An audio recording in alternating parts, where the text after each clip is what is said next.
샬롬 중고등부 친구들, 한 주간도 승리했나요?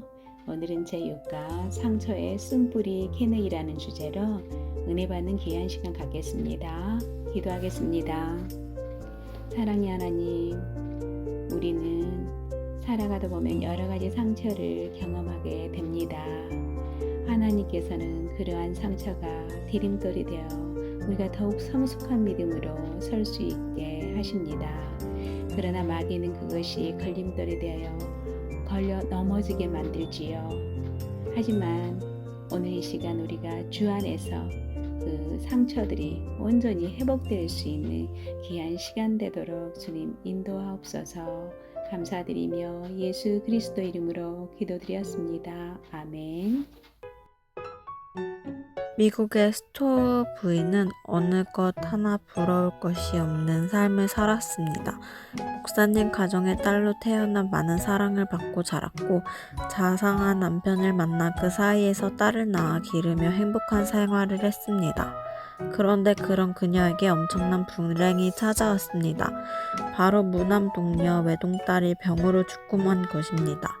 스토어 부인은 가슴이 찢어지는 것 같은 아픔 속에 딸의 장례식을 겨우 마쳤습니다. 얼마 후 그녀는 알 수도 없는 곳으로 팔려가는 딸을 바라보며 울부짖는 한 흑인 노예 어머니를 보게 되었습니다. 노예제도가 있던 당시 사회에서 이는 흔히 볼 수 있는 일이었지만 얼마 전에 사랑하는 외동딸을 잃었던 스토어 부인에게는 그 어머니의 울부짖음이 남의 일 같지 않았습니다. 그래서 그녀는 흑인 노예들의 비참한 삶을 그린 톰 아저씨의 오두막집이라는 책을 썼고 그 책은 온 미국을 뒤집어 놓았습니다. 그 결과 남북전쟁을 거쳐 노예 해방이 이루어지게 되었습니다. 하나님께서는 우리가 받은 상처를 통해 상처받은 수많은 사람들을 치유하는 일을 하실 때가 많습니다.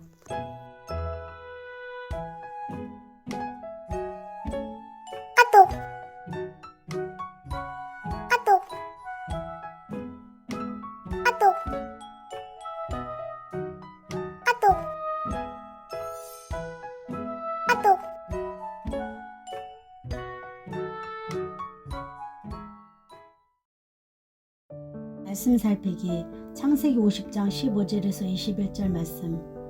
요셉의 형제들이 그들의 아버지가 죽었음을 보고 말하되 요셉이 혹시 우리를 미워하여 우리가 그에게 행한 모든 악을 다 갚지나 아니할까 하고 요셉에게 말을 전하여 이르되 당신의 아버지가 돌아가시기 전에 명령하여 이르시기를 너는 이같이 요셉에게 이르라 내 형들이 내게 악을 행하였을지라도 이제 바라건대 그들의 허물과 죄를 용서하라 하셨나니 당신 아버지 하나님의 종들인 우리 죄를 이제 용서하소서 하며 요셉이 그들이 그에게 하는 말을 들을 때 울었더라. 그의 형들이 또 친히 와서 요셉의 앞에 엎드려 이르되 우리는 당신의 종들이니다. 요셉이 그들에게 이르되 두려워하지 마소서. 내가 하나님을 대신하리이까. 당신들을 나를 해하려 하였으나 하나님은 그것을 선으로 바꾸사 오늘과 같이 많은 백성의 생명을 구원하게 하려 하셨나니 당신들은 두려워하지 마소서. 내가 당신들과 당신들의 자녀를 기르리이다 하고 그들을 간곡한 말로 위로하였더라. 아멘.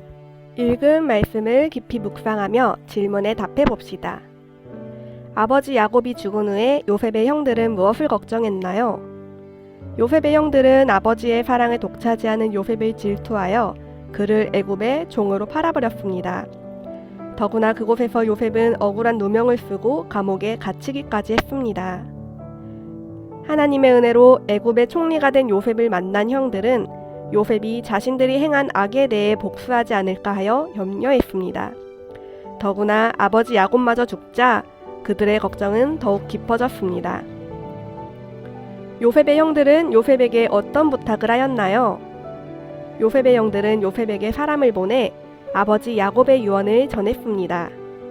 야곱은 자신이 죽은 후에 혹시 요셉이 형들에게 복수할까 염려되어 그들이 행한 악과 그들의 허물과 죄를 용서하라고 유언했다는 것입니다. 형들은 자신들의 악은 벌을 받아야 마땅하지만 아버지 야곱을 봐서라도 자신들을 용서해 줄 것을 부탁하고 있습니다. 요셉은 형들을 어떻게 위로하였나요? 요셉은 전혀 뜻밖의 반응을 보입니다.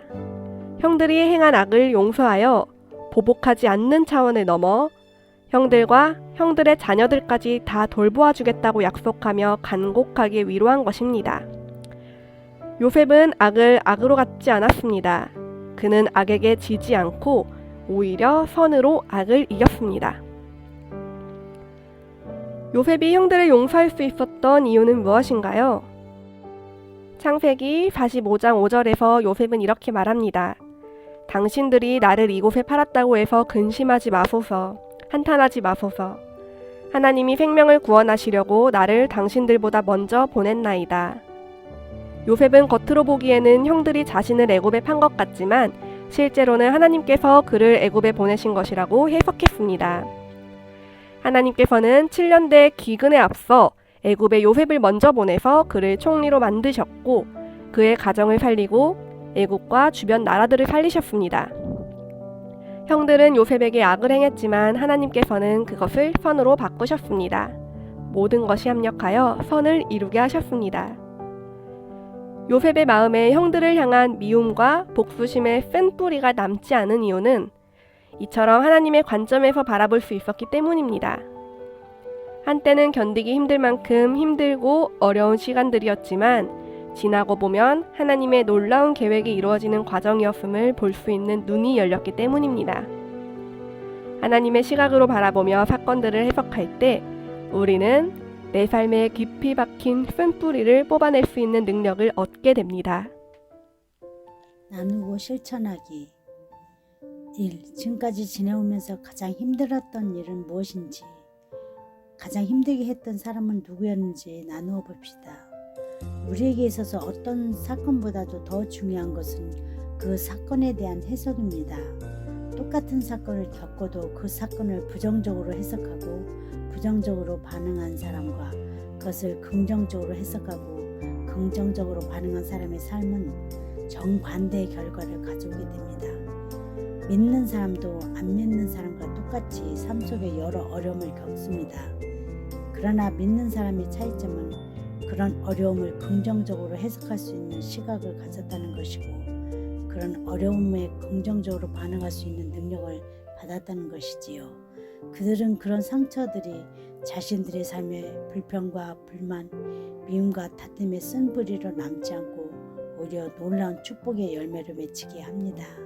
2. 다음 글을 읽고 자신의 상처를 어떻게 승화시켜 나가야 할지 나누어 봅시다. 1886년에 영국의 한 소년이 태어났습니다. 그 소년은 뼈와 관절에 선천적인 장애를 가지고 있어서 극심한 고통에 시달려야 했습니다. 그러나 그 소년은 아버지가 말씀해 주신 한마디를 붙잡고 그 모든 어려움을 이겨냈습니다. 그는 자신과 같은 고통을 겪는 사람들을 위해 헌신하기로 마음먹었고 최선을 다해 노력한 결과 현대 외과 정형 수술의 선구자여 영국 외과학회 회장, 국제 외과학회 회장을 역임한 세계적 명의가 되었습니다. 그는 헨리 플랫 경입니다. 그의 아버지가 그에게 들려줬던 한마디는 너의 상처가 별이 되게 하여라 였습니다. 3. 자신의 삶 속에 믿음을 가지고 보다 더 긍정적으로 해석하고 긍정적으로 반응해야 할 일은 무엇인지 서로 나누고 서로를 위해 기도하는 시간을 가져봅시다.